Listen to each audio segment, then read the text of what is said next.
Aujourd'hui, on va analyser un expert advisor sur MT5 qui s'appelle Gold 1 minute et il est prévu pour du gold contre du dollar en temporalité 1 minute comme son nom l'indique. En tout cas, je vais faire une vidéo technique honnête et on va regarder le produit. On va expliquer en tout cas les paramètres importants qui sont proposés par cet expert advisor et ensuite on va lire un test simple, un backtest simple sur une période de 2024 à 2025 sur 2 ans, ce qui représente déjà quelque chose d'assez intéressant pour voir un petit peu de recul. On va essayer comme objectif de comprendre un petit peu le comportement de cet expert advisor, pas faire de marketing et pas vendre du rêve, comme dans tous mes contenus. Alors moi c'est Sylvain de Trading Tips et je fais du contenu sur MetaTrader 5, des backtests, de l'automatisation, je crée des stratégies, je fais des indicateurs. Bref, dans cette vidéo je vais faire 3 choses. Un, je résume ce que l'expert advisor promet. En 2, je t'explique les réglages clés qui est proposé par cet expert advisor. Et en 3, je te montre un backtest simple et je vais l'analyser. Alors, petit rappel important, c'est du contenu éducatif uniquement, ce n'est pas un conseil investissement, il n'y a aucun conseil dans aucun de mes contenus, et un backtest ne garantit jamais un résultat futur. Alors, le produit s'appelle Gold 1 minute, et il est centré forcément, vu son nom, sur de l'or parité dollar. Le time frame conseillé, c'est 1 minute. Dans la description, le vendeur parle de price action, il parle aussi d'un filtre de tendance en unité supérieure, et surtout, il annonce un truc important, pas de martingale, pas de grid, pas de système de récupération agressif. Ça, sur le papier, c'est plutôt simple parce que la plupart des experts advisors scalping entre guillemets gold utilisent du grid de façon plus ou moins affichée et là, normalement, ce n'est pas le cas. Il annonce également une gestion du risque par lot fixe possible ou alors lot basé sur un risque en pourcentage. Et il recommande un broker avec faible spread, sans swap si possible, sans commission si possible. Bref, des conditions idéales pour exploiter un expert advisor. Et là, tu vois déjà un point, cet expert advisor peut être très sensible aux conditions de trading, spread, commission, swap, slippage. Sur du gold contre le dollar, ça change beaucoup de choses. Alors, on passe aux paramètres de l'expert advisor. Alors, je vais te dire l'essentiel et je te dis aussi ce que je surveille moi en priorité. Alors, au niveau du fixed low, ici on a un low fixe comme c'est marqué. Donc, dans mon test, c'est du 0.01.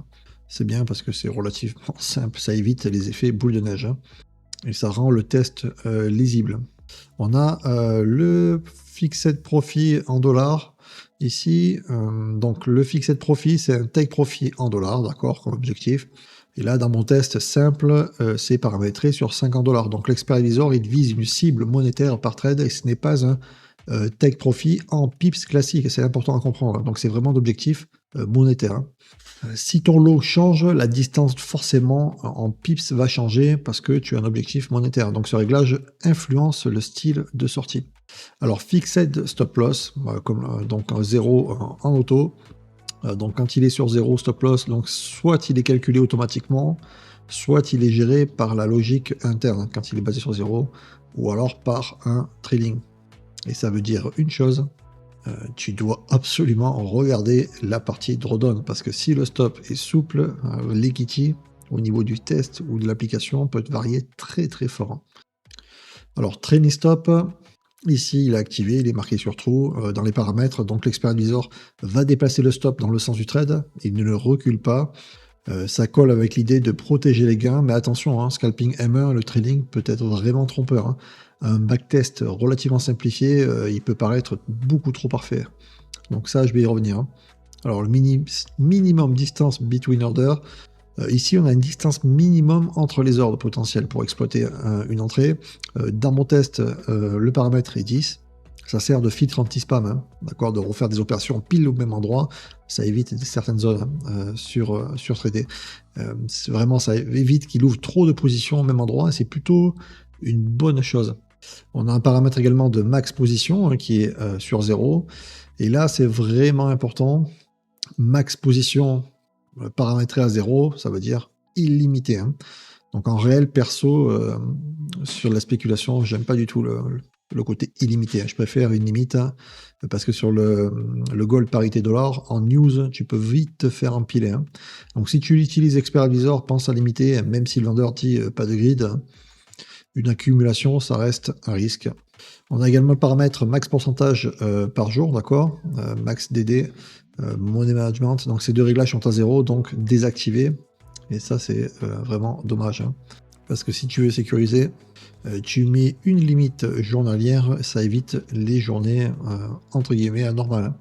Et sur le Gold, il y en a. Je peux vous garantir qu'il y en a. On retrouve également dans les paramètres le Magic Number. Si vous suivez mon contenu depuis longtemps, vous devez savoir à quoi ça sert. C'est juste l'identifiant. Là, il est noté 1, 2, 3, 4, 5. Et le commentaire est Price Action. Hein. Le panel est activé. C'est ce qui lui permet au robot de retrouver ses positions et de gérer ses positions quand elles sont positionnées, placées. D'accord. Ces paramètres ne changent pas la performance, ils sont surtout la lecture de la gestion. Alors, on va aller voir au niveau du mode de test dans le testeur de stratégie. Donc là, on est sur un test simple. Alors, on n'est pas sur une optimisation de recherche de paramètres. Hein. Donc, je vous ai montré les paramètres qui sont appliqués. Donc, on est sur le courtier, mon courtier CFD partenaire pour faire ce test. Et on peut voir, hein, on fait une évaluation test simple sur une période qui commence du 1er janvier 2024 au 31 décembre 2025. Un dépôt de 1000 €, un effet levier de 500, d'accord. Et ici, je suis en modélisation pour faire ce test pour cette vidéo en 1 minute OHLC. Alors, je précise tout de suite, ce n'est pas du tick réel pour faire une premier jet de test. Donc, ce test va te donner une idée, mais ce n'est pas une preuve définitive. Alors, je laisse aussi un délai avec l'option d'émulation de cotation. Ça simule environ pluralisme, mais ça ne remplace pas un vrai test. Si tu veux une validation plus solide, il faut refaire avec un Everytick basé sur une Realtick et idéalement avoir une commission spread réaliste, d'accord. Donc le plus réaliste, c'est chaque tick basé sur les ticks réels, etc. Mais aujourd'hui, la vidéo est volontairement simple, on pose une base et on analyse ce que le test raconte. Alors je lance le test, je clique sur démarrer. On va aller voir le graphique, l'évolution du capital, et on va aller voir le résultat du backtest avec les chiffres qui sont importants. Alors, la qualité historique est à 99% sur cette période qui a été testée, c'est propre, mais en même temps on est sur du 1 minute au HLC, donc c'est plutôt normal de se retrouver avec une qualité historique assez élevée. Le nombre de trades est de 317 sur cette période de 2 ans. Donc on a assez d'opérations vraiment pour commencer à analyser tout ça. Le profit net sur cette période-là et de 10 830 € sur un départ de 1000 € au départ, d'accord. Et sur le papier, je sais que ça peut paraître énorme, donc là, il faut surtout pas s'exciter. Hein. On vérifie les points qui comptent par rapport à tout ça. On a un profit factor qui est de 21,47. C'est forcément, hein, c'est extrêmement élevé. Hein. Au-dessus de 1,5, on a sur quelque chose qui commence à être pas trop mal, et quand on passe la barre des 2, on est sur quelque chose de très intéressant. Là, je dis clairement, hein, sur du gold USD parité dollar, en M1, ce chiffre, il est plus que suspect. Hein, donc, ou alors, on est des conditions qui sont idéales, mais bon, c'est forcément suspect. Donc, ce que je fais, moi, c'est que je ne crois pas ce chiffre, et je le questionne. Et on va regarder le reste. Hein. Alors, au niveau du win rate, c'est-à-dire des positions gagnantes, on est sur 96,22%, d'accord, 305 hein, positions sur les 317, ce qui est énorme. Hein. Ça veut dire quoi en général? Ben, ça veut dire que beaucoup de petits gains et quelques pertes plus lourdes. Hein. C'est exactement ce qu'on voit. Hein. On peut le voir, hein, les positions gagnantes en moyenne, elles sont à 37 € et les pertes moyennes, eh bien, on est sur du 43, hein, d'accord. La plus grosse perte était à 172 € et le plus gros gain à 58 €. Donc tu vois le profil, petit gain régulier, perte rare mais plus large. Dans l'idée, c'est à peu près ça. En tout cas, sur la simulation que je viens de faire, sur une période qui est déjà passée, sur une modélisation TIC qui n'est pas forcément proche de la réalité, d'accord, mais ça permet d'avoir un premier jet pour avoir des retours. Et là, on arrive vraiment au point le plus important. Le drawdown balance est faible, hein, environ 3%. Mais le drawdown equity, d'accord, il est très haut, environ 41%. Donc, entre 3 et 41%. Et ça change vraiment tout. Hein.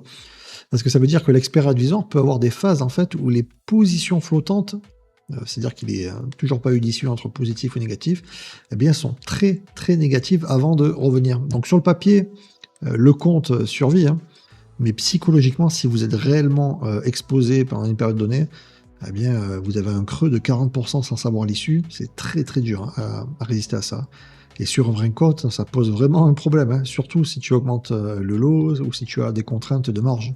C'est-à-dire que, tu n'as pas assez de marge sur le compte et tout ce qui va avec, hein. Alors pareil, hein, au niveau des directions des trades, autre point, hein, ici on voit 0 trade short, tous les trades sont en achat. Donc cet expert advisor dans ce test profite surtout d'une tendance de fond haussière sur cette période-là. Et ça également, c'est très important de le dire parce que si l'or change de régime, la performance peut changer aussi également. Donc tu dois comprendre également, hein, que ce n'est pas magique, hein. C'est un comportement de marché plus une logique. Ce que la courbe raconte, c'est qu'en fait, elle monte de manière assez régulière. On voit bien la ligne bleue, hein.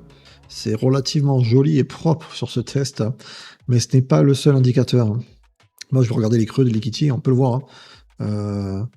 Il y a des moments, ça a creusé quand même, hein, et il y a des phases de stagnation et vraiment l'equity, c'est quelque chose de très important. Si tu as 41% d'equity drawdown, ça veut dire que les creux existent, même si la balance remonte. Donc, pour conclusion, en fait, profil régulier, potentiel de stress très, très élevé, hein. Alors, est-ce que ce test prouve que l'expert advisor est exceptionnel? Bah, bien sûr que non.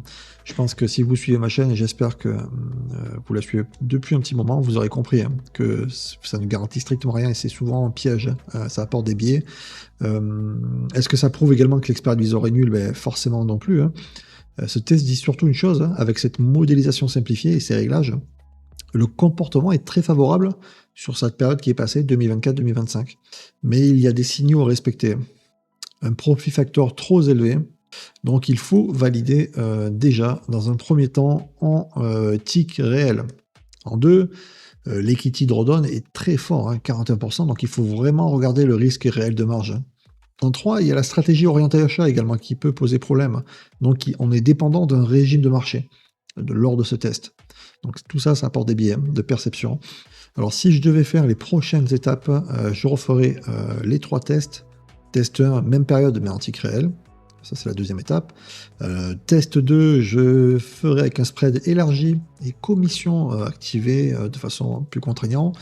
Et je ferai un mini forward test en démo quelques semaines. Et surtout, je mettrai une limite de position, et une limite de drawdown journalier, ça j'en rajouterai, c'est très très important, parce que c'est ce qui va réellement protéger le compte. Dans ma perception, c'est vraiment très important en vrai.